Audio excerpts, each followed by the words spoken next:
Welcome to our daily horrors. I'm Meek and Nomicon, and today we're going to be playing through the game Don't Toy With Me, where we learn the life of a doll whose only company has been a white rabbit for many years.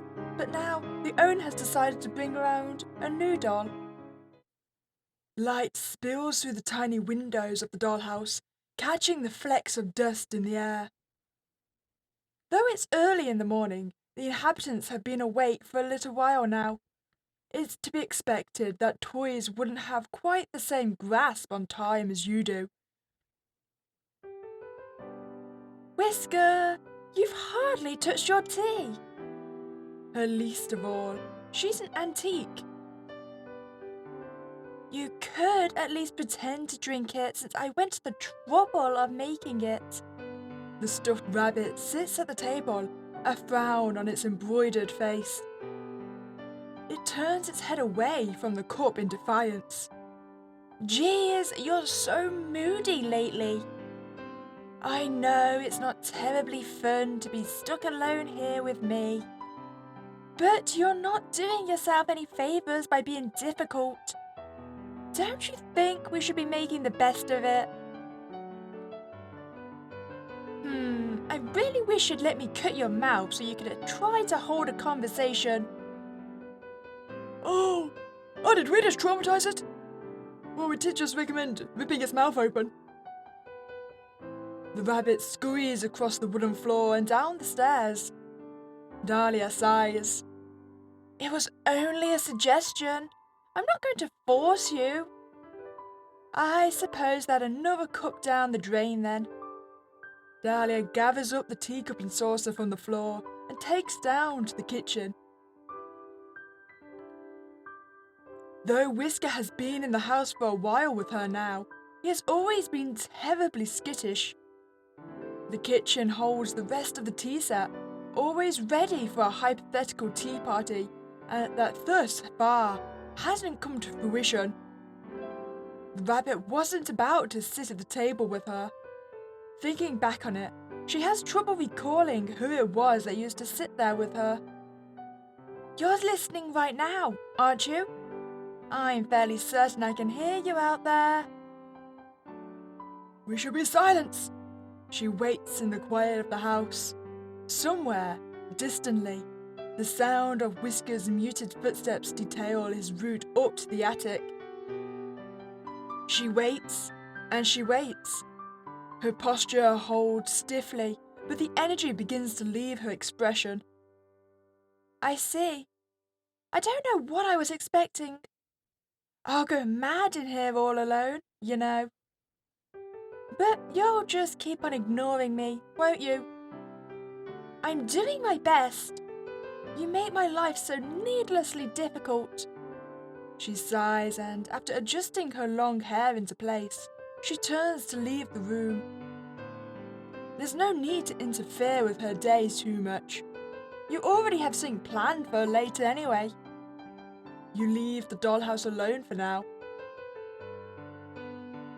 The dollhouse is a little bit cleaner than it was this morning.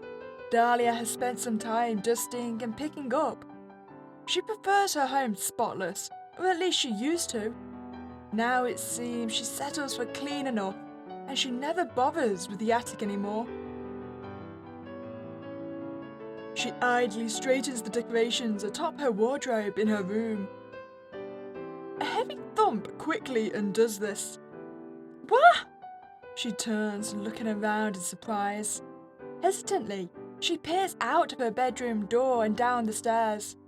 Whisker is already in the foyer investigating. What is this? She descends the stairs, delicate joints clicking with each step. She finds the large box taking up the entryway. Oh my! A present? Her eyes light up with interest, running her fingers over the wooden exterior. There's a quirk to her brow when she realizes it's cheap compressed wood. Something new then? Whisker presses his ear to the side of the box. He hops back away when he hears a cough from inside, hiding behind Dahlia. What is it? She searches around the lid, unable to quite pull it up. She finally finds the hook on the other side and undoes it for the small peg that holds the lid shut. She practically throws the lid open, a bright smile on her face. Oh! Whisker, look! A new friend! Is he dead? I'm not dead. Oh, good! The clown in the box hangs limply when Dahlia drags him out of the box by his shirt. She's surprised to find that he's mostly fabric, with little structure underneath. His sleeves are half empty, tied at the seams with a ruffle. All in all, his head is solid, but his body is plush. Hello, new friend! My name is Dahlia, and this is my friend Whisker. The rabbit's ears lie back, looking none too friendly. He keeps his distance. I am sorry for the excitement. It's just been so long since we've had a new toy. Well, not had. Obviously, we don't have you. What are you, actually? Oh, where on earth are my manners? What do you go by, friend? No, I don't go by friend. And I'm a puppet. My name is Huxley. Huxley! How nice! And a puppet! Why, that does explain it. Oh, let me take you to a chair. I shouldn't be holding you the whole time like a little bear. With Huxley comfortably situated in his chair at the table, Dahlia sits opposite him. She's all smiles, even though the clown looks so sullen. Here, have some tea. Oh, can you hold the cup? Have a silly straw. Thanks. Despite the thanks, the clown doesn't make any move to drink the tea. Are you all right, Huxley? I don't expect you to be quite as excited as me, but you look so upset. I'm not upset. But what's there to be excited for? You've taken me out of a box, and here I am to sit in another box. The only difference is that I'm not the only one in this box. But that makes all the difference, doesn't it? I do enjoy watching Whisker. He's not one for conversation. And now, this won't be such a lonely place. What do you want to do? I'll show you that there's fun to have here. I don't want anything, thanks. Oh. Well, surely that isn't true. Everyone wants something. Do you want some quiet? We could lie on the floor and watch the star projector. If that's what you'd like to do. No, we're trying to find something you want to do. Do you want to tell jokes? You are a clown. If you'd like. Did you hear about the clown car that crashed out in the middle of nowhere? There were 30 casualties. Dark, Huxley. Real dark. I don't think I get that one. I'll try again. What do you get when you boil a clown? A laughing stock! Oh, that's funny! Clown soup. I bet I would have polka dots too. Oh, let me try. A clown named Pagliacci goes to see a therapist. Oh, darn it, I messed it up. You're a funny lady, Dahlia. Oh, you smiled. Well, I mean, he also smiled about his 30 casualties joke. Oh, don't stop just because I pointed it out. I'll start getting the idea you're determined to sulk. Sorry, I just haven't told any jokes in a while. No audience unless I get brought out just for that. So I stopped. What's the point? The point of telling jokes? the point of coming up with jokes if I only get to tell them when someone gives me the time of day? I don't like being a puppet. The only choice I get is to not participate. So I started doing that, opting out. Oh, so you just don't do anything? Nothing I don't want to do. Which I don't want to do much lately, so... Yep, kind of. He looks uncomfortable at the direction of the conversation. It's clear he hasn't had to explain himself at length before, especially so withdrawn from everything. Dahlia, on the other hand, is clearly mulling this idea over in her head. Do you think you'd want to do more if you could get around better on your own?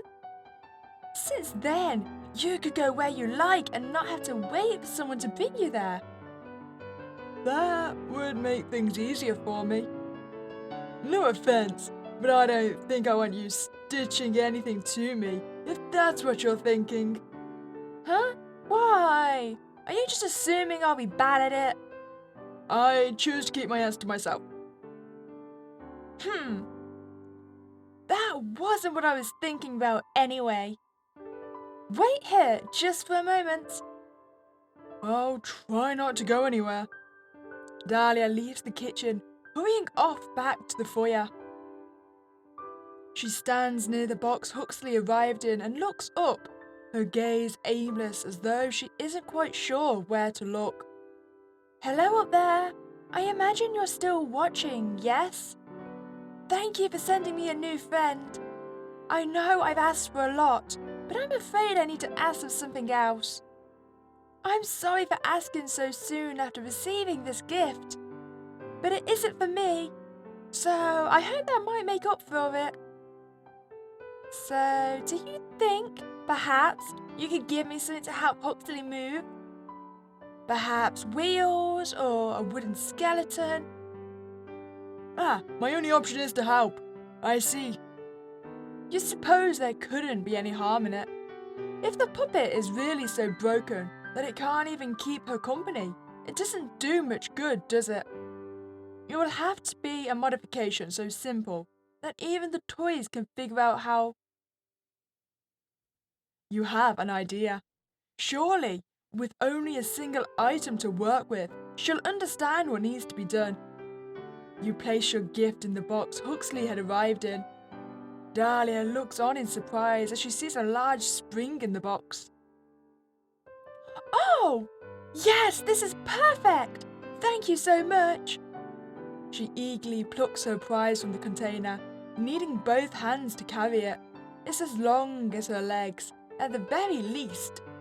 Seeing as it's a bit unwieldy, perhaps it isn't the best idea to bring it near the tea set. She ends up leaving it behind and fetching Huxley instead.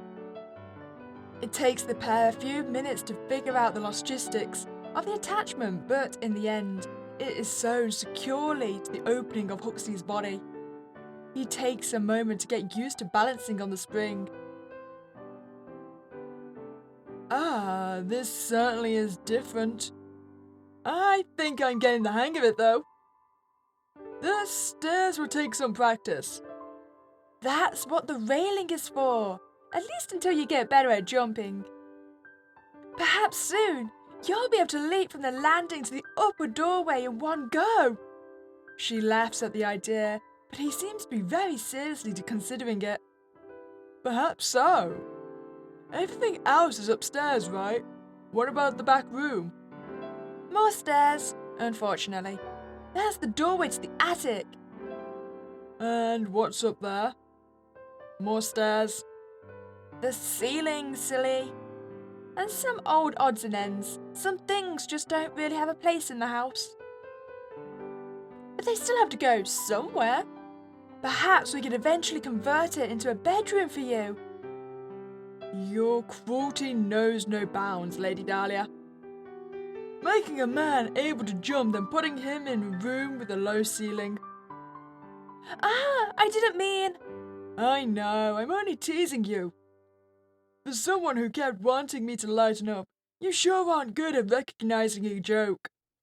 Oh, don't tease me. but I'm happy to see you're in much better spirits. I am. I've never had something like this. Though, is this really okay? What do you mean? Nothing. I didn't like being a puppet, so I don't know why I should feel odd about becoming something else. Like a jack-in-the-box? I would never. I mean to say, I'm not getting back in that box. Of course not.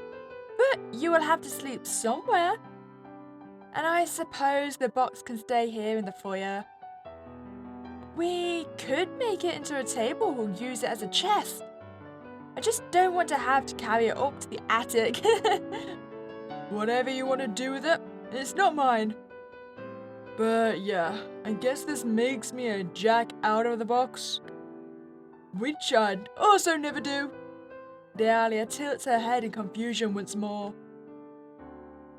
Huxley spares her any explanation of the joke. I'm actually feeling a little fidgety now. I think I want to give the stairs a try. Will you show me the rest of the house if I make it up? Of course! And if you can't, I'll carry you up. I'll make it up, even if I have to drag myself up. Just, maybe go stand out of the way just in case. With some time and effort, and a couple of paintings knocked off the wall, Huxley managed to make his way up the stairs. Dahlia feels perhaps a few new cracks were added to her face from the worry with which she watched when he twice spilled backwards down the stairs. Luckily, the clown was not so delicate as she was. He bounced like rubber. Perhaps that's what he was made of. The thought remains in her mind that she'll have to remind her new friend that she is much more fragile than he is. But for now, she hurries up after him to congratulate him and show him around the upper floor. The linen closet isn't exactly a room, but it's important to show regardless. The bathroom is slightly more important, of course, though perhaps less important than it would have been in a real house. Huxley notes a lingering smell of paint and powders in the bathroom. It must be where Dahlia touches up her face. And lastly, Dahlia brings him to her bedroom. I don't think I've ever had anyone in here before. Well, aside from Whisker. You don't think so? Where is that little guy anyway? I kind of expected him to join us for the tour. Oh, don't mind him. He's just so jumpy these days. I couldn't even tell you why. Perhaps he's less confident without other plush animals around. Did there used to be more? I can't seem to recall. I know I knew a teddy bear once. Perhaps he was a friend of Whisker's? She frowns, brows furrowed in concentration. Huxley watches on with concern. Is remembering things a regular problem for you, Dahlia? In a sense, I suppose it is. Very little changes in this house, so the days tend to blend together. If I have trouble remembering something, I'd be hard-pressed to know whether it's due to forgetfulness or because it happened longer ago than I realised. I've recently started writing in my journal again though, so that should help with the more recent days. I wasn't sure where it was for a while, so I'll have to really make good use of it now that I have it again.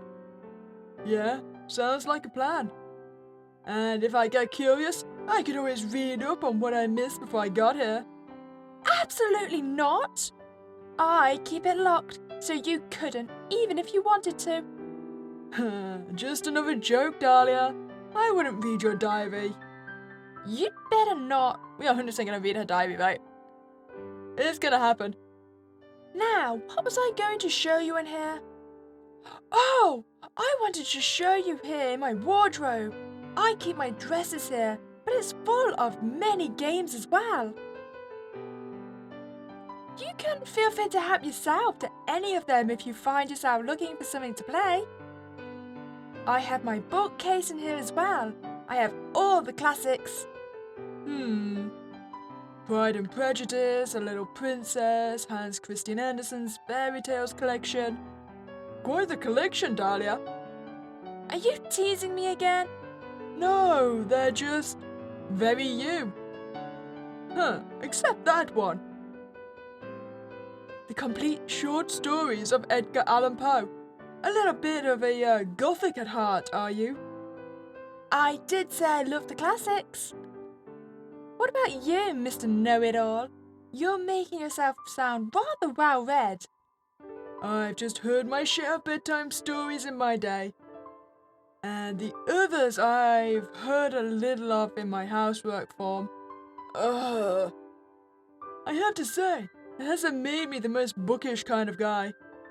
Except maybe joke books. Well, in your words, that's very you. There's no shame in it, but I warn you that you will eventually want to do some reading. Beggars can't be choosers for entertainment in this house. Though I'd be happy to read to you. I can see it now.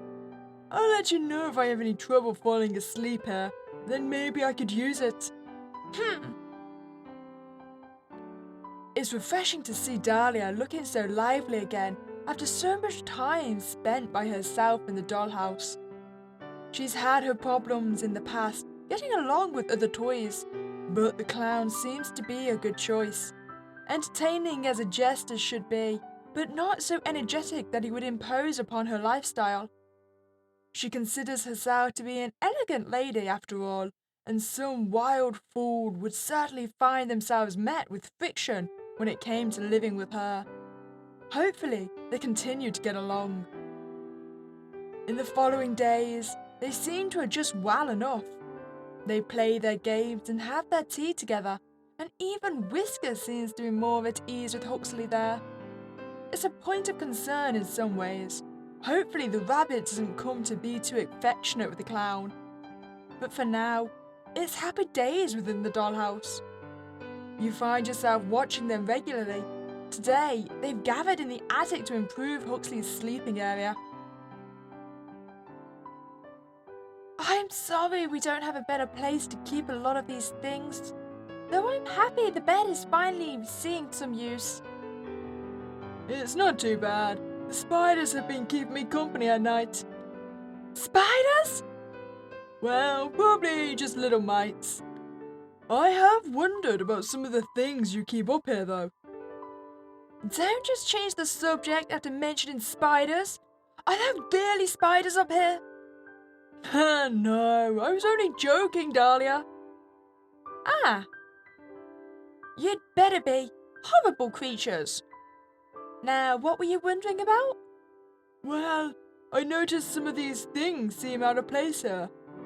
The painting, sure, they make sense for you to have. But there's some old brass knickknacks in here that don't look like any of your other stuff. Like this big brass horse head. It's a knight. But you are right. It doesn't look familiar. And there's some old clothing up here. Oh? I really haven't checked up here in some time, but I didn't think there was anything but spare decor items. What sort of clothing is it? Well, I found some bow ties, like the formal kind, not like my ribbon. And no offense to our dearest Lady Dahlia, but they wouldn't really suit you. Do they belong to Whisker? No, Whisker doesn't really have many belongings to speak of. Whisker shakes his head to confirm this. He only has the little bed in my room and a few little toys of his own. Though half the time he seems to prefer playing with rolled up paper more than the things I make for him. One doll's trash is a rabbit's treasure. I'm almost certain that that's not how that phrase goes. Well, in any case, they seem like men's clothes to me. Though I did see some old hairbrushes and things as well. Not ones that matched your sets though. Do you think some of this was left from whoever lived in the house before you? I suppose that's possible. Though it seems stranger to me, that the owner wouldn't remove such things before placing me here. Maybe the owner hoped for a more masculine doll? I'm sure I'm exactly what they were hoping for. They've had me this long after all. Well, the owner doesn't seem to be interested in doing much to your home, regardless. So maybe they didn't bother with this. Or they're using your storage for their extra things. Oh, I hadn't considered that. And they get quiet at times, but that doesn't mean they lack interest. They love me. And I love them too. You two should get a room then. Or I guess a house. Oh, hush. There's no need to be jealous, Huxley. I'm sure they love you too. You wouldn't be living here if they didn't find something appealing about you. It must have been my sparkling personality then. Perhaps it was. Right. Well, I don't have any doubts that they're just tossing me in here for your sake, if they really love you so much. How do you mean? Well, you have told me a few times just how lonely it is here without someone to have conversations with. And here I am. Well, I am happy you're here, but I doubt that it's just for me. It's all the same to me. So long as they leave me be, I'm just fine. Oh, that's just silly, Huxley. I know you'd enjoy their attention if you got it. Doubt it.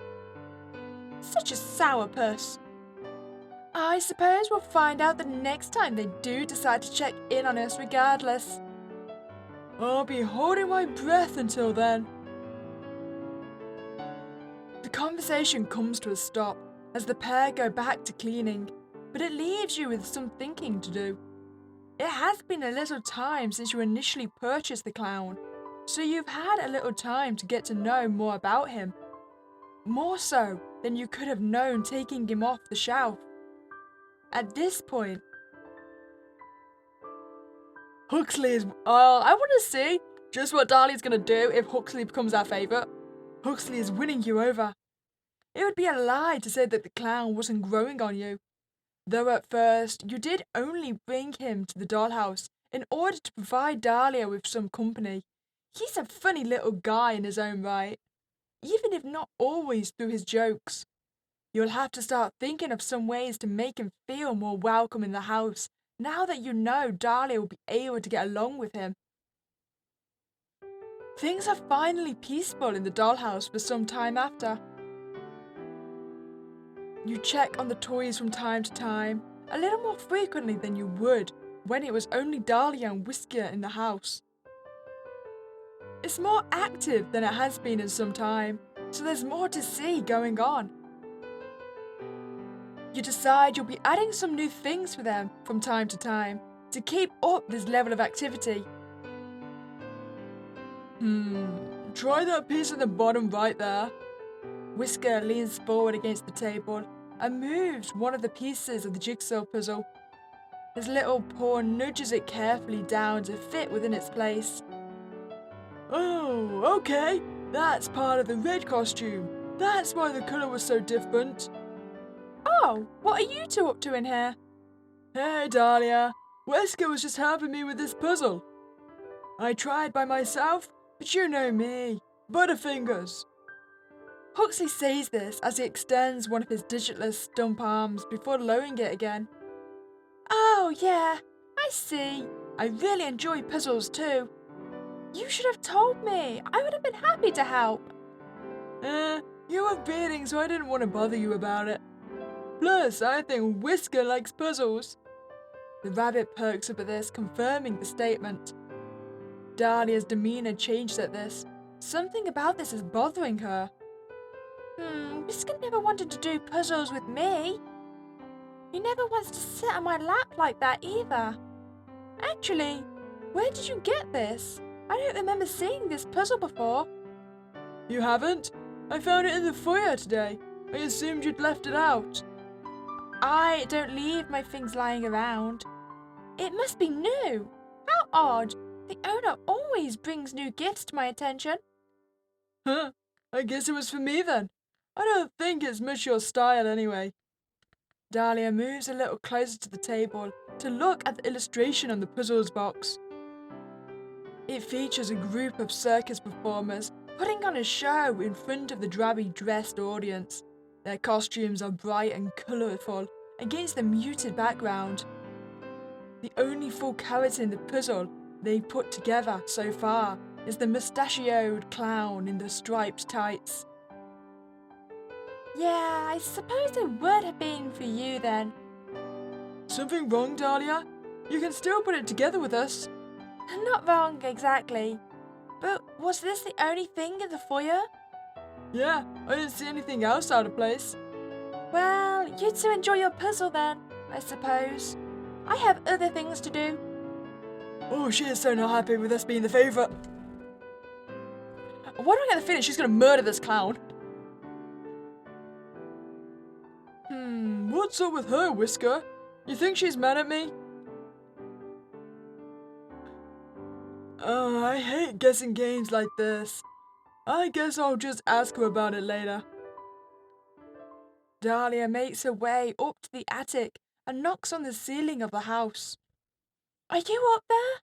I know you had to be here earlier. Nope, we're going to give her silence. You are no longer the favourite, Dahlia. We are going to break this doll. I know you're there. Quit ignoring me. You're doing this on purpose. You're just trying to upset me. Yes, I am. Is it working? She's being so melodramatic, but you did somewhat expect this from her. She's never taken well to having to share attention. Though you're a little surprised she's already noticed you giving him attention over a single small gift. He didn't even thank you or give you credit for it, so it's not as though he's going to be seeking your attention out because of a puzzle. Well, since you don't plan on answering me, you should know I'm feeling very cross with you about this. Between leaving me alone in here for so long and then immediately turning your attention to your new friend, I'm feeling very replaced. So, I expect you to do something to make this up to me. A fragile body and a fragile heart, the porcelain drama queen exits the attic. You might consider getting her something as well to cheer her up. But at the same time, you don't want to encourage her to indulge in such dramatics every time you do something with Huxley. And you know she'll catch on if you make it a pattern. For now, you'll just have to ignore this outburst. You leave the dollhouse alone for the rest of the day. The next morning, you decide to check on the group around breakfast time.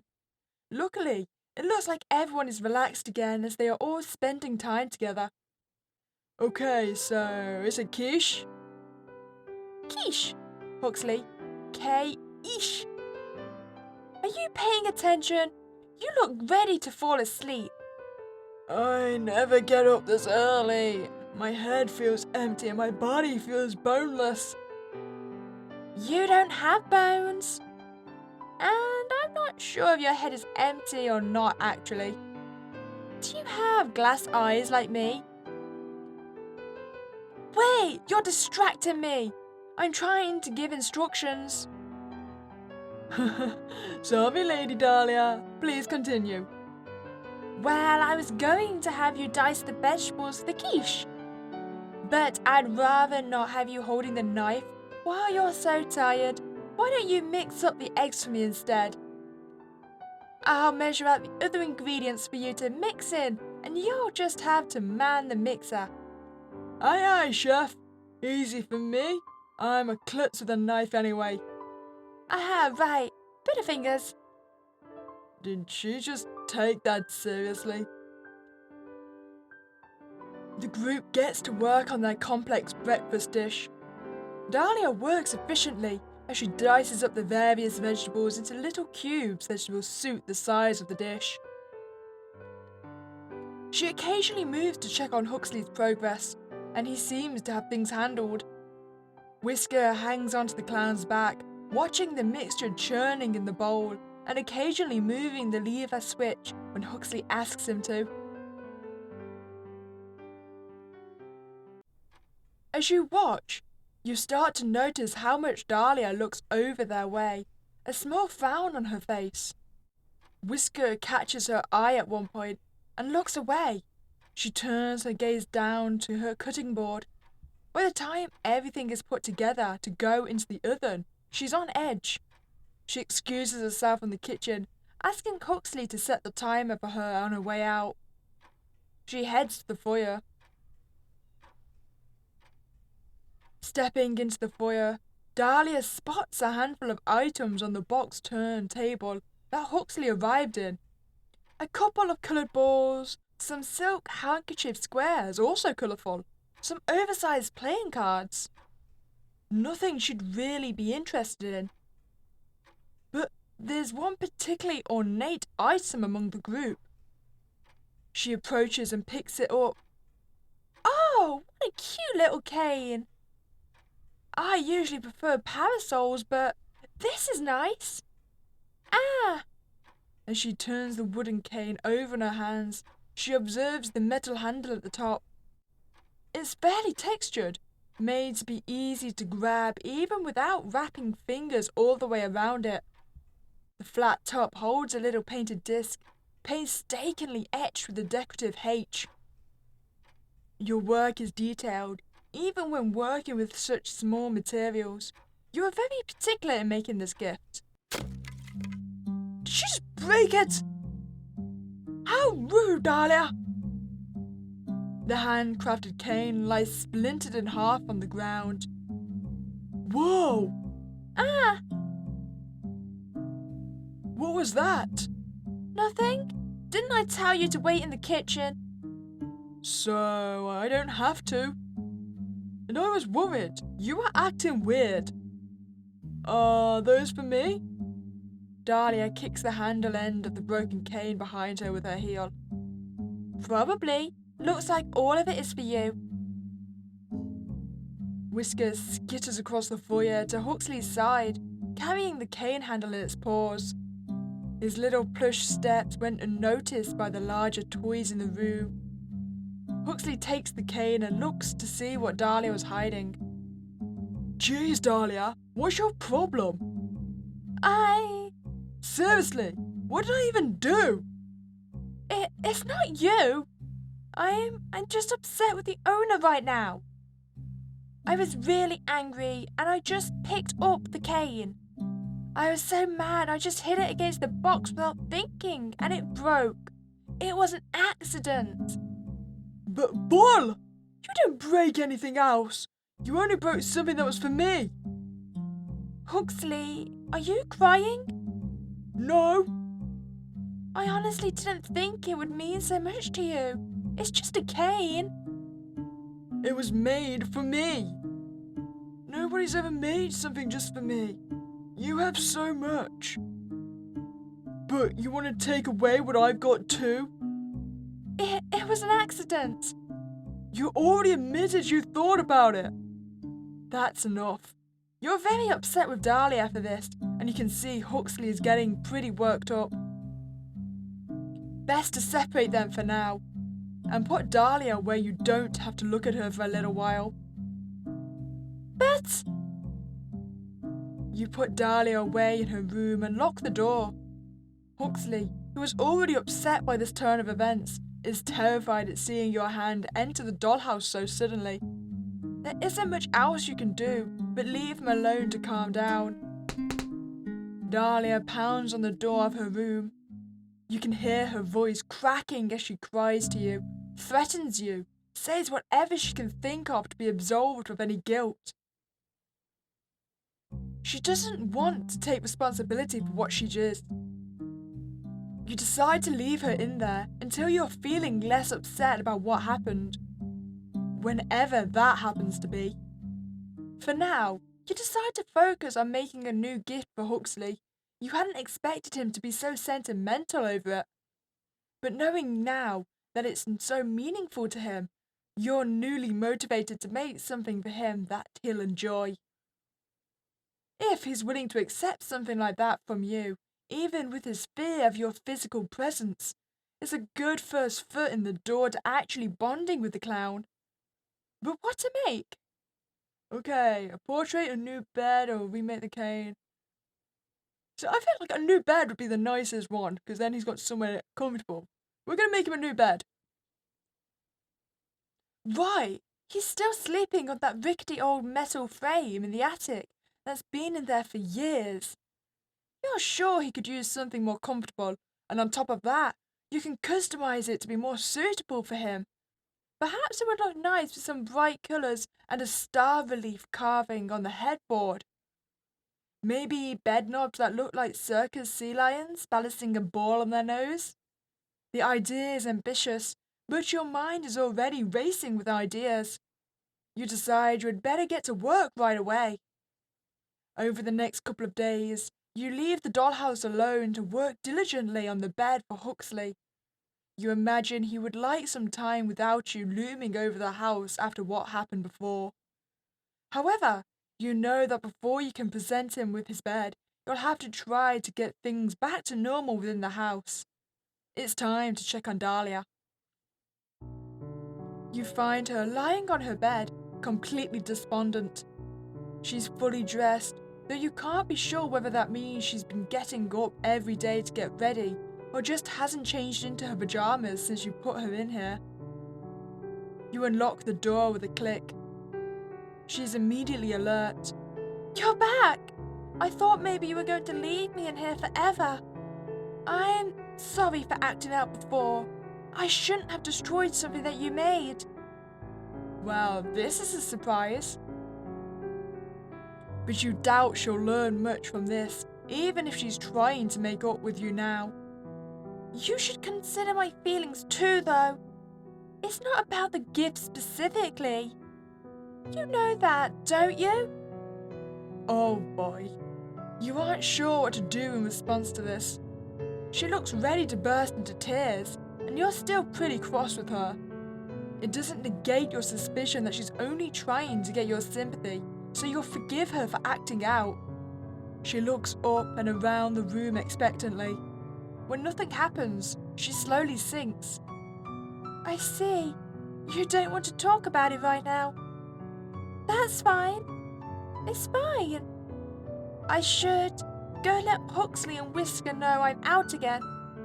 And I suppose talk to Huxley about this. I love you. Please talk to me soon. She anxiously hurries out of the room, her posture stiff and her expression full of worry. Just in case, you stick around to listen in on her and Huxley. You find the conversation already in progress, but their voices are low and hard to hear. Perhaps Dahlia didn't want you to listen in. I just worry that that's the direction this is going. I don't remember it clearly, but I do have mentions in my journal. I don't think it's out of the question that replacement is what they have in mind.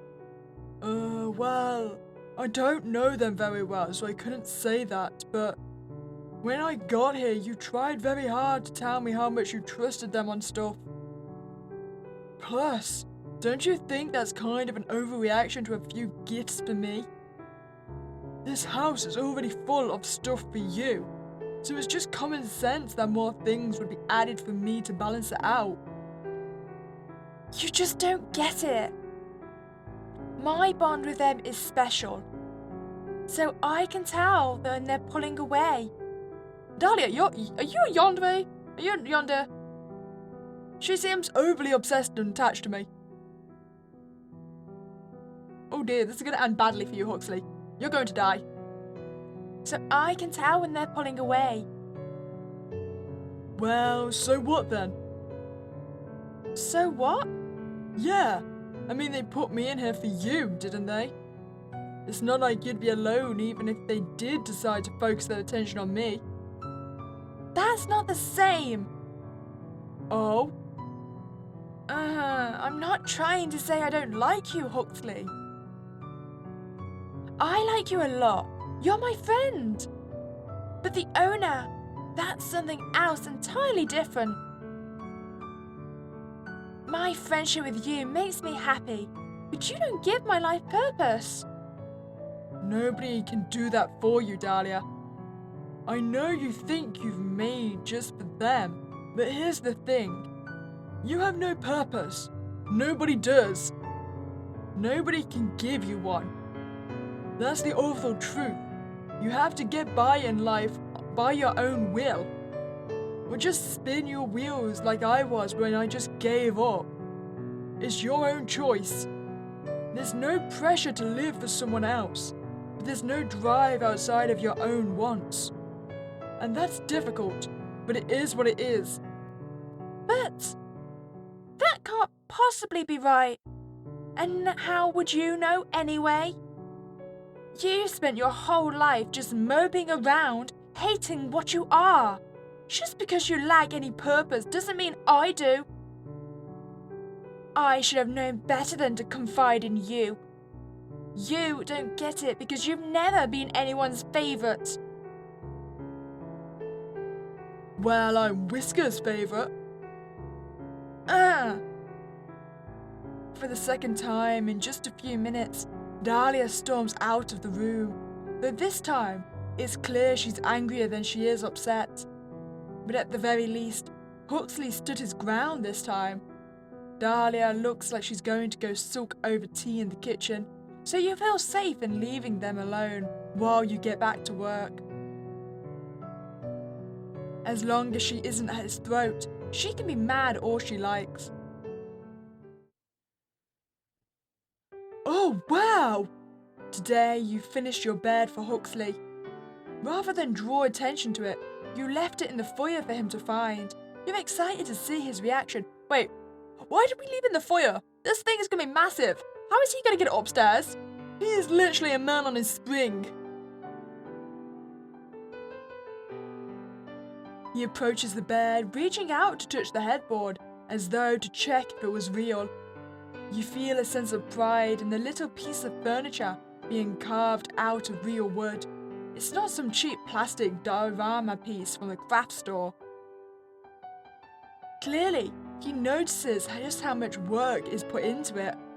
He sits on the edge of the bed, testing out the springiness of the mattress. It's definitely better than the old one in the attic. It's only your hope that he would feel more at home this way. It's a big piece of furniture that can't easily be ignored, and his style is all over it. Like Dahlia's imposing four-poster bed, Huxley's is meant to display. He has a very permanent place in the house, and it's all his. You're probably around, right? Right, there you are. Jeez, I've just realised I don't really know how to talk to you. Especially since I've been avoiding you. You had to have noticed that. Sorry about that, and thanks for this. I really don't think you'd care about me at all, since it'd be pretty easy for you to just think of me as some object for your entertainment. But you surprised me. Also, I'm not lugging this thing up the stairs by myself. You'll have to move it. Dahlia steps down the stairs, frowning as she looks at the conspicuous bed in the foyer. Huxley's initial joviality clears right up as he's seeing how she's looking at it. Oh, what is this? It's taking up the whole doorway. Huxley gets back up off the bed where he was sitting. I don't think it's going to stay here. It's probably for the attic. Right, the attic. I suppose we'll just have to dismantle the old one to make room for the new one. Huxley doesn't respond to that. He likely knows it holds a secondary meaning in her eyes. I suppose I'll have to do it myself too, since you can't really help with that. You're just trying to get a rise out of me now. How so? It's the truth. Unless you think everything I do should be about you too. I am the only one who hasn't been acting that way over you after all. So I would understand your confusion. Why are you so jealous of me? Jealous? There's nothing to be jealous of. The owner is only giving you attention because you're a novelty. You're new, and they'll get bored of you. Shut up! And even if they do, whatever. Whisker's my friend. I thought you were too. Whatever. One is plenty for me. At least he cares about me. You never care about anyone but yourself. Whisker quietly enters the room, having heard the commotion and his name being used. He looks especially worried. That's not true. I care about the owner, or else this wouldn't even matter to me. Because they care about me too. Oh yeah? Then what happened to what you said before about the silence being fine with you? They can ignore you all they want as long as they aren't giving attention to anyone else.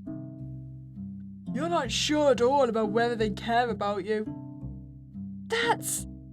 You're worried you're just a toy to them.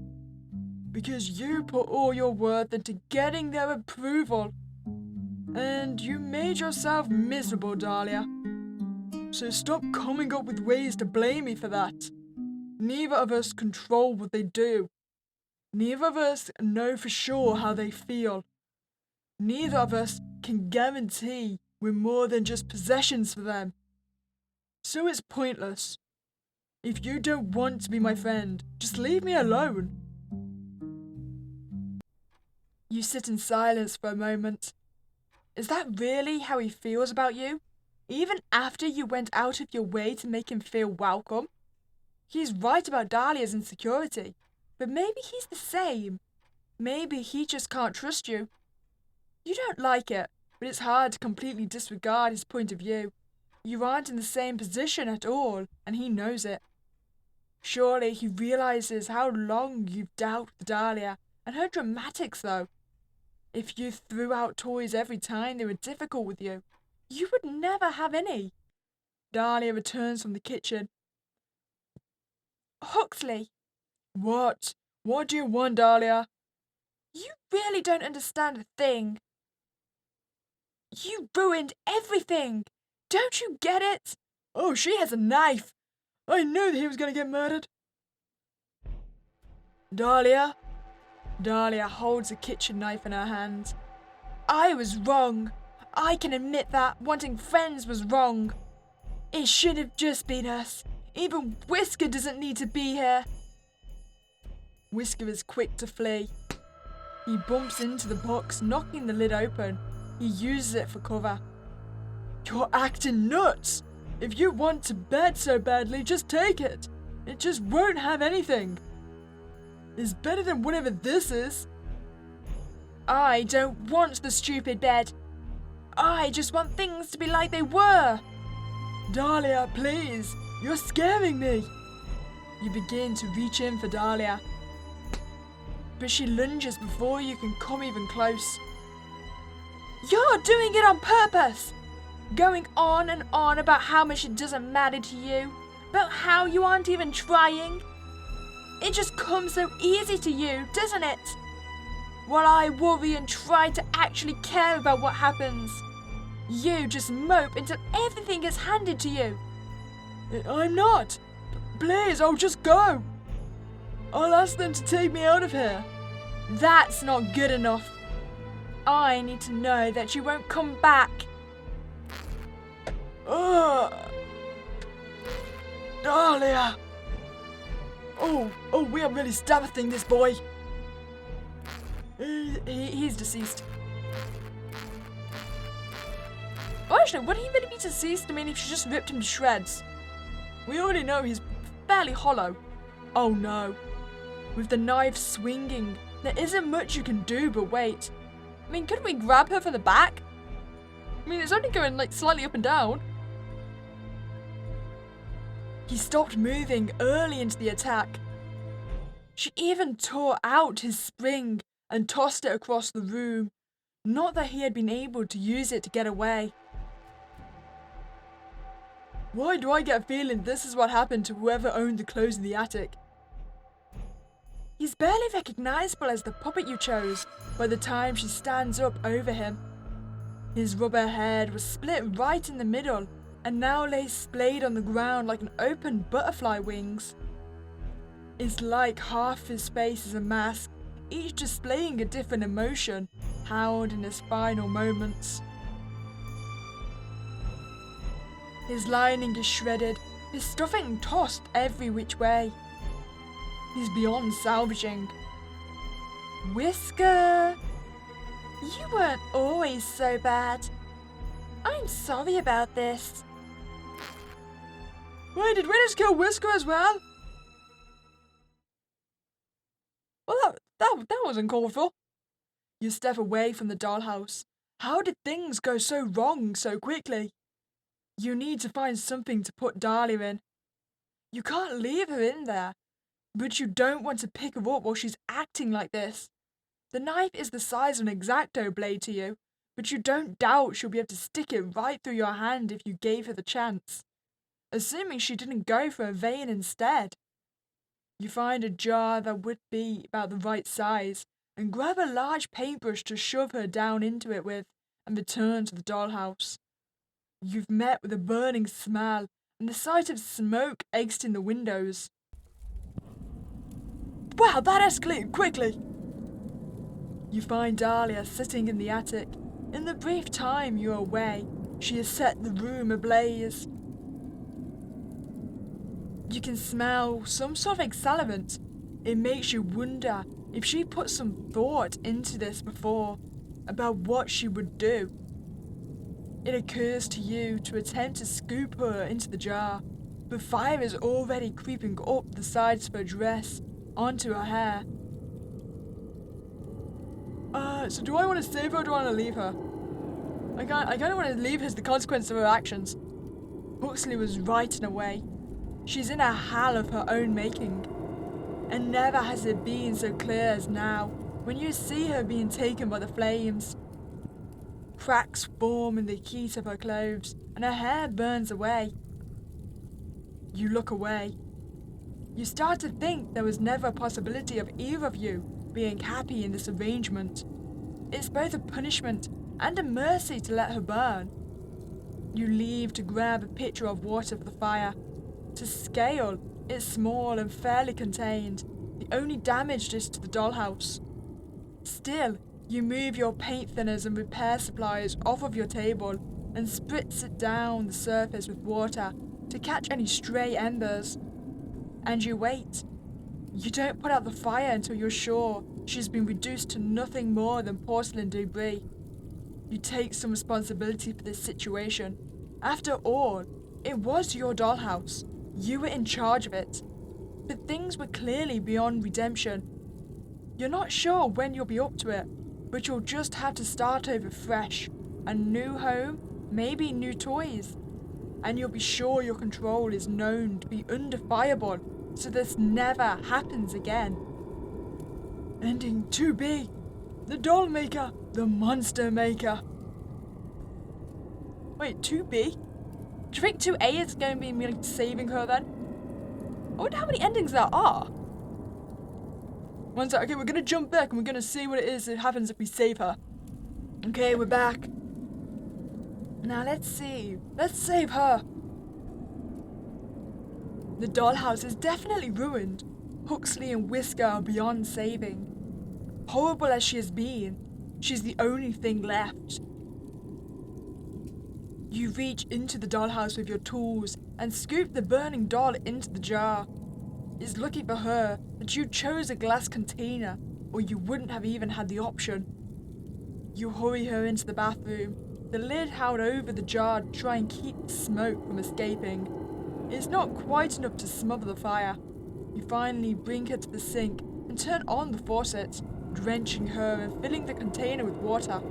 By the time you're done, all of this, her cotton clothing has been ruined. Her wool-wifted hair is easily burned away. Her paper flowers are only ashes in the water.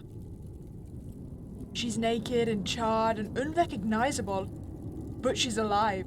Try as she might to convince you otherwise by sinking motionlessly to the bottom of the jar.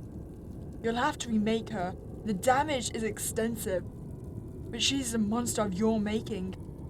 You'll breathe new life into her, and hopefully this time you'll get it right.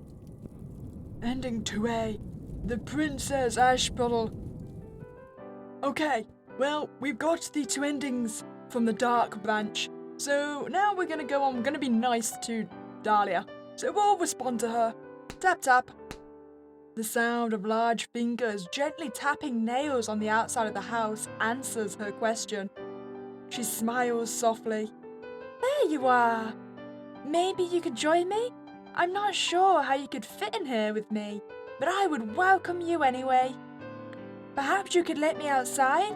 I would sit on the roof to be closer to you. You know better than to give her her way on that. The cracks on her face tell the story of previous excursions outside the house. She is met with silence. Her smile holds patiently. For all of 10 seconds. Fine, then I won't be entertaining you either. If the urge to be reasonable finds you, I'll be reading in my room. Well, that didn't go as well as I thought. She storms out of the kitchen and up the stairs. You decide to give her some time to cool off while you leave to run an errand. You have a feeling she'll lighten up when you retrieve your new purchase. Okay, right now we're going to keep that Dahlia's still our favourite. So Dahlia remains our favourite, and things are not going to go as badly.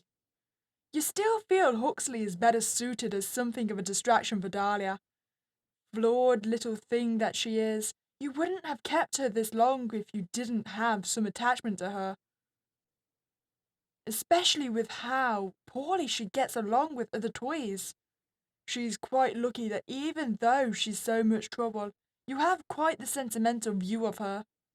Hopefully, the clown learns his place with time and stops bringing down the mood for her. If not, you could always make some adjustments. But nothing can last forever. It's clear enough the honeymoon phase is coming to an end by the argument you find already in progress when you check on the house today. Huxley, you've picked out our game 3 times in a row. We're going to play what I want to today. You literally offered to let me choose. You can't say you don't care about what we play and then take it back because you didn't like what I picked. I didn't know you were going to pick the worst one when I said that. Oh, the worst one? You seemed fine with it the other day. But fine, let's play this one instead. You like Parlor Detective, don't you? Are you serious? I'm just more in the mood for a word game.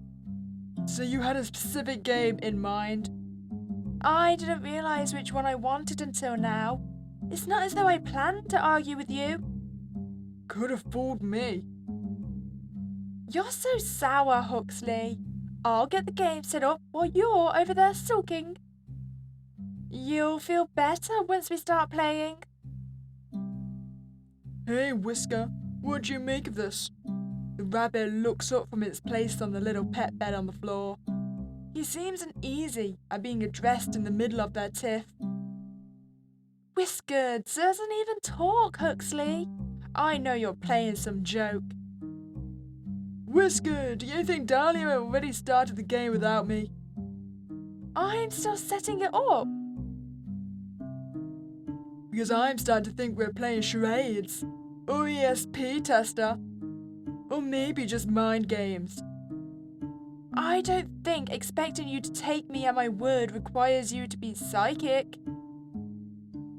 The only funny thing about this is how silly you're acting over some board games. Yeah, well, maybe I'm not in the mood for your kind of game. So you're pitching a fit over not getting your way? Huh, that's rich. No, if you just said what you wanted from the beginning, I wouldn't care. Honestly, if you wanted to watch paint dry and you were serious about it, that'd be fine with me. But I'd rather drink paint than get jerked around. Then enjoy the taste of your new colours. I'm not in the mood to play anymore. Dahlia shoves the little letter tabs in the game board back into the box she had been removing them from. Even Huxley looks a bit surprised at this reaction, but primarily he looks irritated.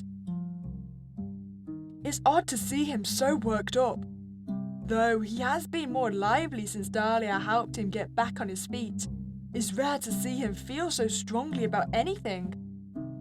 The general state of renew he carries himself with leaves little room for such emotional outbursts. Not beyond a sarcastic remark, anyway. So seeing him like this, it's a little worrisome. Once the game is put away, Dahlia moves to push him along toward the door, meeting resistance when she does. What are you doing? We're not going to be playing anything now, so I want some time to myself. Get out of my room. How mature of you, Miss Dahlia. Really befitting a lady of your caliber. Out! The clown finally exits the room and she slams the door behind him. With him gone, she sighs and presses her back to the door. It takes her a few moments, but she gathers herself and straightens out her dress and then her hair. When she looks around and sees Whisker is no longer in the room either, she sits down on the bed and takes up her diary and pen from her dresser. I swear, I can't count on anyone just to be civil. She begins to write. You decide to leave her to her personal writing. The next morning, you decide to check in on the dollhouse to make sure things have cooled off from the day before. Dahlia is waiting in the kitchen, presumably for the other toys. She seems to be a bit lost in thought. The distant look leaves her face when Huxley enters the room. You can tell by his expression he's wary of what she might say to him. Presumably, they haven't spoken since their fight. It's probably good that you're here to watch them just in case. Good morning, Dahlia. His tone is flat, cautious perhaps. Good morning, Huxley. Dahlia's greeting is chipper, her tone sing-song, as though she doesn't even recall the fight before. The clown is caught off guard for a moment by this, but regains his composure. I was just waiting to make breakfast. I assume Whisker won't be joining us, but that's all right. I'll leave some leftovers for him. What will we be having today? You're leaving it for me to choose. Oh, sorry, I wasn't asking you. She must mean you then. Oatmeal. Oh, I didn't mean to do it myself. Do you know what? I think we should have crepes. Crepes are good. Let's have crepes. You reach into the kitchen with them and carefully pinch your little cookbook up off the cupboard between the tips of your fingers. Huxley's eyes look wide, and you can see him tense his jaw as soon as your hand enters the dollhouse. His whole body is wound tight, as though in preparation to flee the room. Dahlia, on the other hand, smiles as her dark eyes watch you take the book from the room. You grab one of your tools to help with moving the pages, a thin pair of tweezers you usually use for toy repairs. You'd just tear the pages out if you try to handle them yourself. You carefully select the recipe, then hold the book in the tweezers to keep it open as you return it to the room. Dahlia reaches up to accept the book out of the tool's grip. The puppet shows a sliver of teeth between its lips, but doesn't speak. You take your hand back out as soon as the item is passed off. You aren't sure what he's thinking, but you can tell he is very upset by your intrusion upon the toy's space. Oh, it's been a long time since I've made crepes. I have some wonderfully juicy strawberries in the fridge as well. They'll be perfect for this. Huxley, do you prefer yours with chocolate sauce or just whipped cream? I'll have it however you're having yours. How can you tell when they're here anyway? You asked so readily. Oh, I ask every day. You usually sleep in there, Mr. Lazybones. Lazy no bones? Yeah, well, I was having trouble sleeping, so I'm up early. Oh, let's have some chamomile tea before bed tonight then. I'm sure you'll sleep well then. Yeah, worry about that tonight though. For now, I have crepes to make. You're going to love them, I promise. But since they are rather troublesome to make, I'd like you to help as well. Of course, I can't cook though.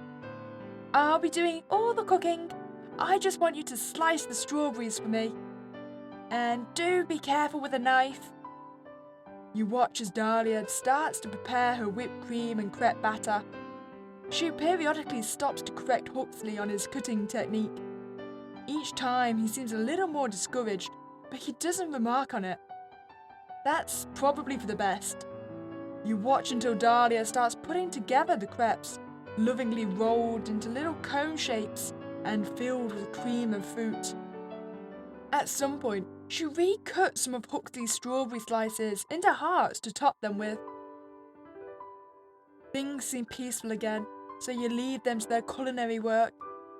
Hopefully, the morning together helps them put that argument the night before behind them.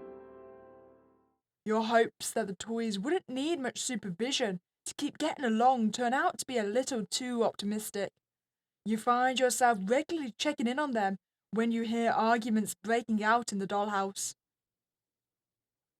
Despite Huxley's originally harsh demeanour towards Dahlia when she would snap at him, you find he's becoming more and more upset by these developments. You never really took him for the emotional type. You're not sure what to make of it, but Dahlia is convinced that he has only crocodile tears for her. Even if so, you find yourself worried about the state of the dollhouse. If they continue to bicker this way, you only brought Huxley in as a way to keep her entertained and to provide her with some company that would actually talk to her. But you're starting to wonder if that was the right decision. The mood in the house has become inhospitable, and you sometimes find yourself considering separating the two by adding extra wall to divide the dollhouse. But that would hardly be a practical solution. Like every other day, you find yourself checking on the dollhouse when it becomes too quiet. You need to see what the two inside are up to.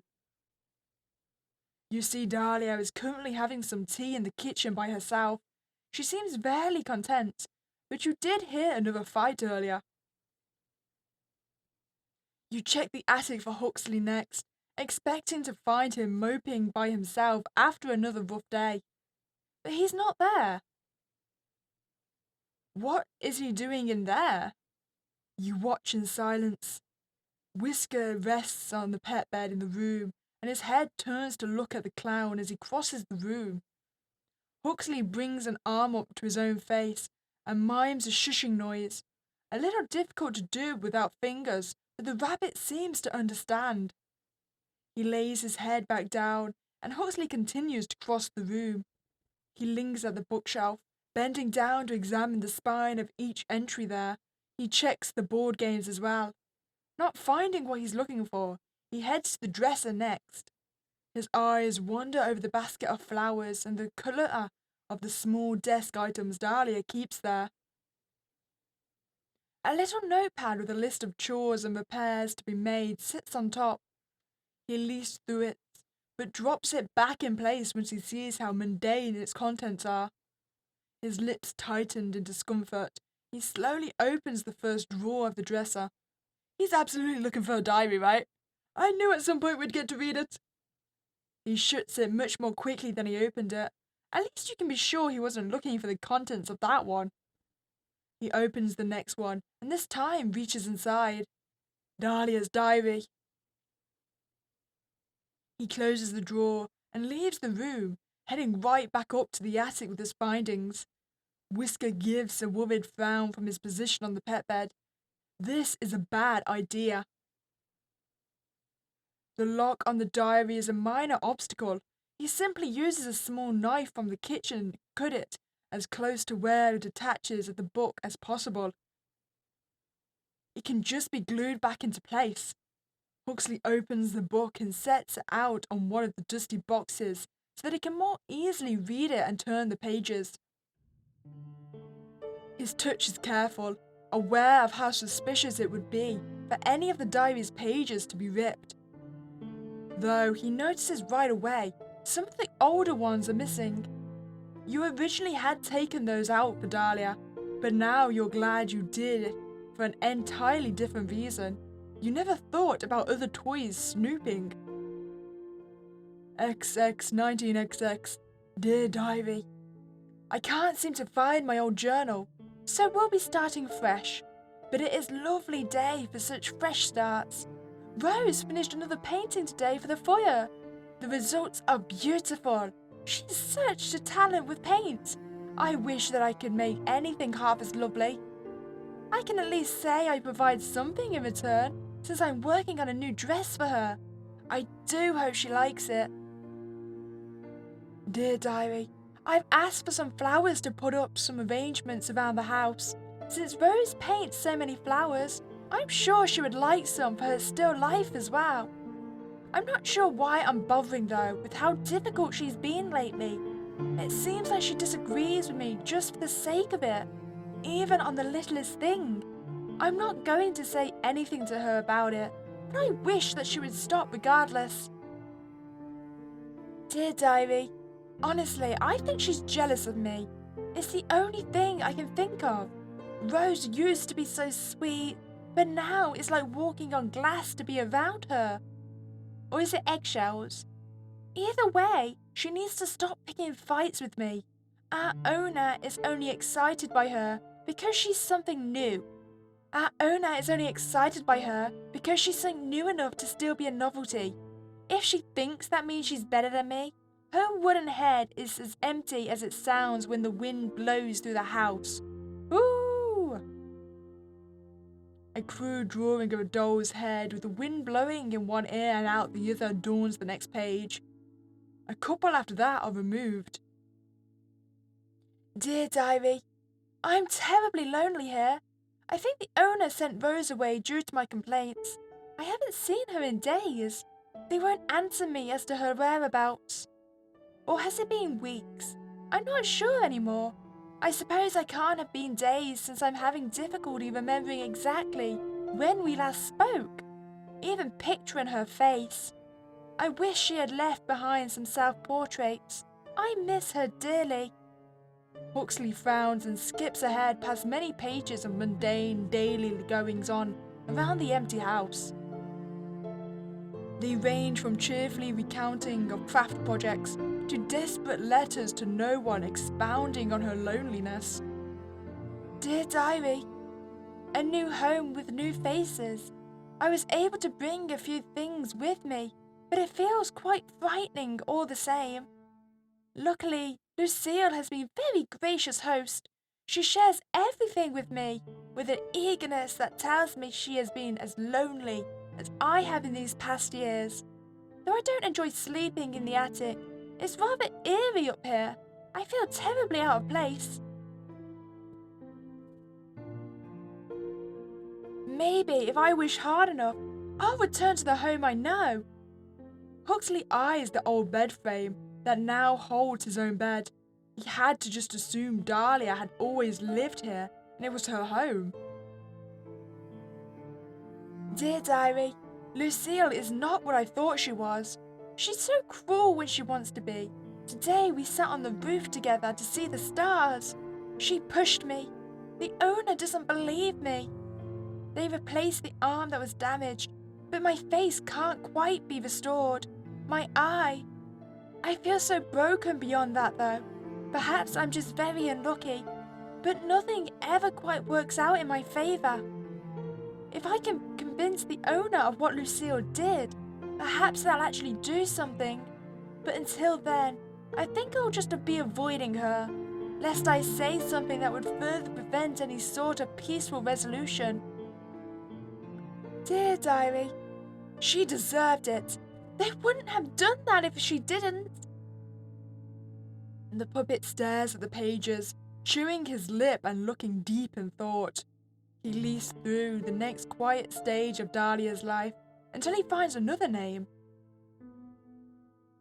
Dear Diary, after so long, the owner has gifted me friends. Theodore and Whisker are a delightful little pair. I would never say so to them, but I'm a little disappointed that the owner didn't think to bring me a doll like myself. But Theodore is still a kindly gentleman, even if he is rather fuzzy. And Whisker knows so many tricks. Such an agile little thing. I'm sure we're going to get along grandly. This section seems to be missing the most pages. There are areas where even Dahlia writes about her frustration with her diary being tampered with, and how often she finds herself confused about past events and other toys discussed with her. Eventually, Huxley finds in the newer pages that Theodore's name simply isn't mentioned again, not even in a memoir fashion as when Dahlia lamented the loss of her initial friend. Huxley finds the more recent entries as he seeks the point where he initially arrived. Dear Diary, finally a friend! A new friend who might be as sad as me, but at least he speaks. At least it's not only me now. At least I can look at his face and recognize him. I had started to think the owner hated me. They placate me with gifts, but they never let me out anymore. And I know they have other toys. I can see them from my window working on their projects. Only just barely. I don't always understand what I'm seeing, but I know that's what they're working with. Unknowable things, but knowable faces. If Huxley hadn't arrived, I don't know what I would have done. I was at my wit's end. But finally, things are normal again. Dear Diary, Huxley is a curious fellow. I rather appreciate the humour he brings to the house, even if I wish Whisker wouldn't look at him quite so interestedly. Whisker ignores me when he can. But I'm happy to share my books and my time with Huxley. I don't know if he understands our situation quite the same way I do, but he likely already knows that there won't be any more toys added to this home after him. Unless one of us were to be replaced, of course. But I wouldn't let that happen. Wouldn't let either of us be replaced? Or wouldn't let herself be replaced? The rest of this is just about things we've done together. Though, she does kind of talk about me, like she thinks I'm stupid or something. Huxley frowns and finally closes the diary. This was a waste of time. And now I have to fix the strap too. I remember seeing some glue in Dahlia's scrapbooking supplies. I'll just use that. He leaves the attic and returns the book to its original hiding place in the bedroom. Dahlia is already there. Why are you acting like that, Whisker?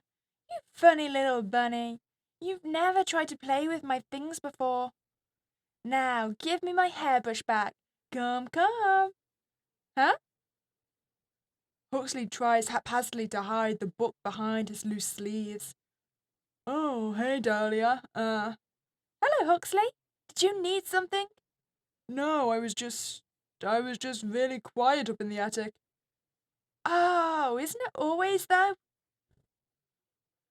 She smiles, amused by what sounds to her like a very silly excuse to come find her. I was just brushing my hair until Whisker stole my brush, silly little thing. Whisker tenses as Dahlia reaches for him. He squeaks as she picks him up by the scruff. Dahlia, be careful. That looks really, uncomfortable for him. Oh, he's just being dramatic. He always is when I pick him up. She tugs on the brush in Whisker's paws. Huxley finally catches on to why the rabbit is acting so strange. He tries to inch closer to the dresser, while Dahlia is occupied with Whisker. The book slides right out of his grip and onto the floor when he tries to lean over towards the dresser. Oops. Dahlia drops Whisker, her eyes trailing right down to where her diary lies on the floor. She looks stunned, but only for a moment. What are you doing? Dahlia, That's my private writing. What's wrong with you? Coming into my room and stealing my things? You horrible creature! I had a reason, okay? I'm sorry. I shouldn't have done it. What reason could you possibly have for rifling through my drawers and violating my privacy? I share everything with you, Huxley. I should at least have my own thoughts to myself. I wanted to know what was going on in your head. You've been getting really mean with me lately. So I thought I'd just see what I was doing wrong. If it was me or you, or if I was doing something that was upsetting you. I should have just talked to you about it. You're accusing me of being mean when you've stolen from me? And just how have I mistreated you, Huxley? This is my home, and I'm sharing it with you. I make you food, I play games with you, I even fixed you. I wasn't broken, you know. And that's part of it. You do things for me, but then you act like I owe you. Like you're counting how many favors you've given me to turn in later. Plus, you get so angry about everything that doesn't go your way. I don't want to feel like I have to watch every little thing I say or you'll get upset. You have an awful attitude, Huxley. What am I supposed to say? Being upset by your rude behaviour isn't unreasonable. Disagreeing with you isn't rude. So is stealing not rude either? I already apologized. And if the things I do for you make you feel so awful, then I don't think I should do anything for you anymore. You ingrate! You're being ridiculous about this. Coming from a clown. Maybe you're right. Maybe you weren't broken before, like I thought. Maybe you're just made wrong in the first place. Dahlia cups her hands around her mouth and looks up at the ceiling. You can take your spring back. We don't want it anymore. Dahlia! Get rid of it. Get it out of my house. Stop it! Huxley shoves Dahlia backwards, causing her to stumble. She trips over Whisker, who scurries to get out of the way. There's quite a crack when she hits the ground. Huxley stares at her with eyes wide. I didn't mean. You decide you've seen enough of this. Wait! You scoop the clown out of the dollhouse as Dahlia picks herself back up. You can see her limp as she steps forward. Likely some minor leg damage. You'll have to fix that. As for Huxley, clearly giving him equal footing with Dahlia in the home was a mistake. Oh, we just torn the spring out. Oh, that seems very, very cool. You carefully tear out the sections of fabric that keep the spring in place in the puppet's body. Once it's done, you set the metal piece aside. It's what she asked for after all, and in this case, you're inclined to agree with her. You gently place Huxley back in the dollhouse.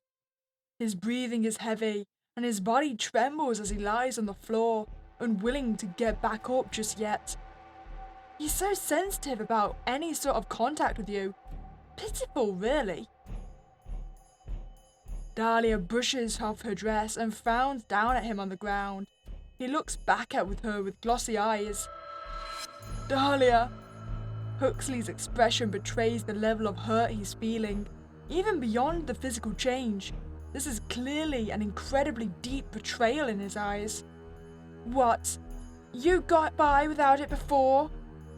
But since you think my input doesn't matter anymore, there's no reason to keep using the thing I decided to give you, right? You'll figure something out all by yourself. Unless you decide to take back what you said. And plead with me for my forgiveness. We seem to be a bit narcissistic. You are on a power trip, Dahlia. Huxley's expression darkens and he goes quiet. The silence hangs thickly in the air, stifling the mood in the room. Whisker looks uneasy despite the look not being directed at him. He's quick to leave the room. Well? Dahlia, if you think you're right about this, your face isn't the only thing that's cracked. The doll's eyes widen as she shoots the clown an incredulous, infuriated look. Is that so? I guess I'll be taking the attic back as well. You came with a room anyway, didn't you? You can sleep in that box. How about you give me your bed instead, since you'll have to sleep in mine if you want to keep me out of it? You're being ridiculous. I thought we were friends, but your jealousy clearly is too much for you to overcome. It's such a pity. Why couldn't you just play nicely, Huxley? I was playing nice. That was my mistake. Just watch yourself if you're thinking about getting mean with me, Harlequin. You know, our other friend would be quick to punish you if you raised a hand to me. Huxley's eyes search the room, passing over the ceiling and the windows. He knows you're watching, which he should. You don't want him getting any ideas considering you already had to confiscate the spring. And just like that, he seems to lose all energy. You're right. It's pointless. Mm-hmm. So why don't you just go crawl back into your box? Huxley says nothing as he leaves the room, having to pull himself along the floor. When he reaches the stairs, Whisker at least helps him along, once he's sure Dahlia can't see. Dahlia, on the other hand, is looking pleased with herself despite the edge of sourness still affecting her mood. Honestly, can you believe the nerve of him? I do so much for him and he decides to treat me like this in my own home. Clearly he forgot whose house this is. I shouldn't have expected much sense from a clown anyway. Thank you for looking out for me. I knew you would. We've been through so much together. I love you, my dear. When you check on Huxley, he really has returned to his box, curled up inside, much like when you first put him in the house. You imagine he'll get over his mood with enough time. Hopefully, he comes back out with a new attitude as well. You expected a little better when you chose him, honestly. In any case, you're glad that little problem has been taken care of. Later in the evening, a surprisingly loud sound draws your attention back to the dollhouse.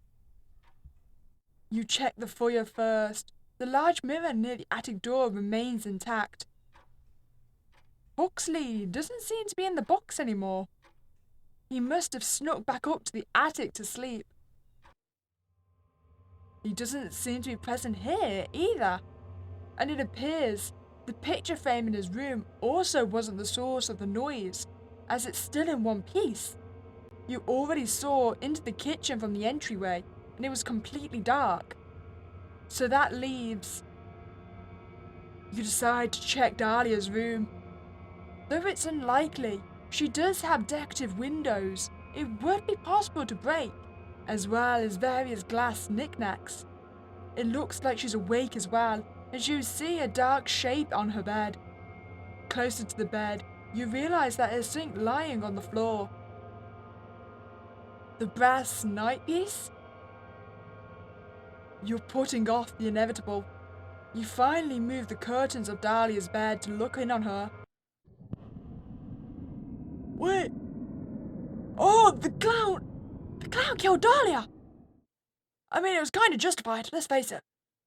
Ah, you're here already. I kind of expected to see you in the morning. Whoopsie. I guess this is a little awkward for you, isn't it? You look at Dahlia's remains on the bed. One of her glass eyes rests on the comforter. You painstakingly replicated her original one after she was first damaged. Now, there isn't even a face to house it. She's only porcelain, but somehow the sight of her head completely disfigured like this still feels horribly cruel. You're probably still looking at her, right? You spoiled her, you know. It's pretty awful of you to put me in this position, but maybe worse for her. I can't imagine someone gets to be in her position without being enabled in some ways. Maybe that's why she couldn't get along with anyone before me. But hey, you have a new favorite now, right?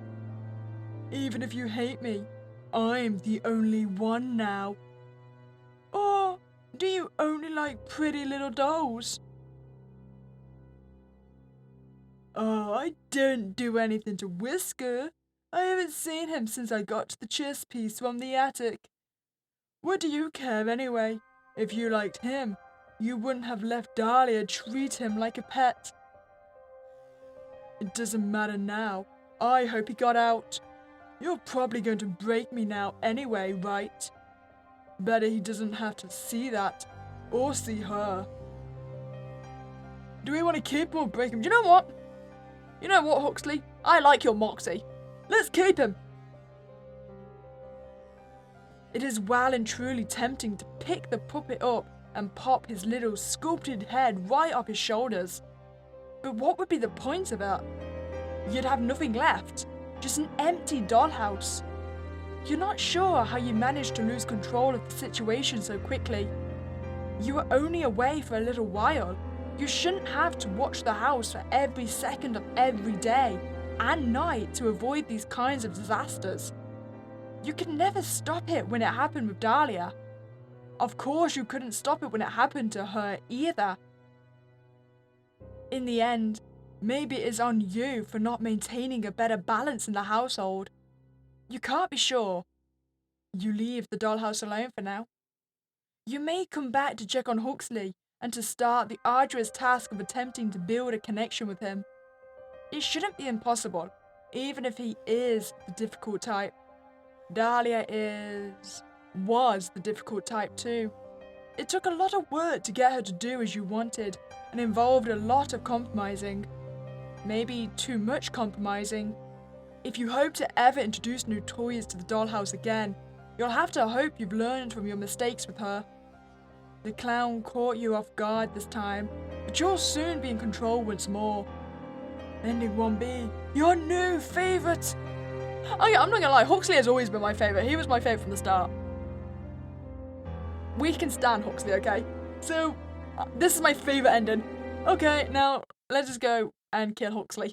I know I said he's my favourite, and I like to make my favourite suffer. What can I say? My favourites always die. It's how it is. We're back. And I'm sorry for Huxley. I love you, but I must break you. You're sure it's what he wants anyway. You easily take the puppet out of the dollhouse and tear him in half with your hands. His fabric body shreds with minimal effort. What a waste. Dahlia is beyond repair. Huxley was a disaster. That rabbit has completely vanished. You'll have to start over from scratch. You don't even know if you have it in you at this point. Perhaps you'll avoid choosing such big egos in your next project. It only causes trouble when they crave to be in control, knowing you're the only one with any control here. Well, say for instances like tonight. Even humans can't control everything. And 1A, you spoil her, and everyone dies. I enjoyed that. That was good. That was cute. Well, I hope you enjoyed that playthrough of Don't Toy With Me. Gotta say, we like Huxley. Huxley is the best. Oh, he deserved to kill Dahlia. She was definitely asking for it, let's face it. As always, if you want to check out the game, I'll leave the link in the description below. If you've enjoyed your time here, then please remember to like this video, subscribe to this channel, or maybe check out my main channel where I release horror videos daily. But other than that, hope you have a spooky day and I'll catch you next time, guys.